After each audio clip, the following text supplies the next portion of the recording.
মা জানি কার দুনিয়ায় নাই গো, যে মা সন্তান কোথাও গেলে মা পিছে পিছে রাস্তা পর্যন্ত যাইতো। রাস্তার কিনারে দাঁড়াইয়া রইছে, সন্তান রিকশায় উঠে গেছে, 1 কিলোমিটার রাস্তা চলে গেছে। ছেলেটা পিছনে তাকায়, মা কি করে দেখবে, তাকাইয়া দেখে মা দরদি রাস্তার কিনারে এতিমের মতো দাঁড়াইয়া রইছে। দূর থেকে রিকশায় বসে ছেলেটা হাতে ইশারা দিয়ে বলছে, মা গো মা, তুমি বাসায় চলে যাও গো মা, বাসায় চলে যাও।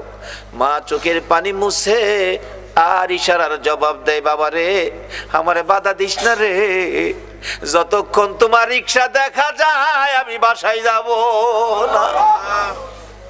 সন্তানের মায়ায় যে মা রাস্তায় দাঁড়াইয়া রিকশার পিছে তাকাইয়া থাকে গো। সন্তান কোথাও গেলে বাড়িতে আসতে 2টা বাজলেও দরজা খুইলা দাঁড়াইয়া থাকে গো। এই মা বাবা যার কবরে গো আল্লাহ আর দেরি কইরো না।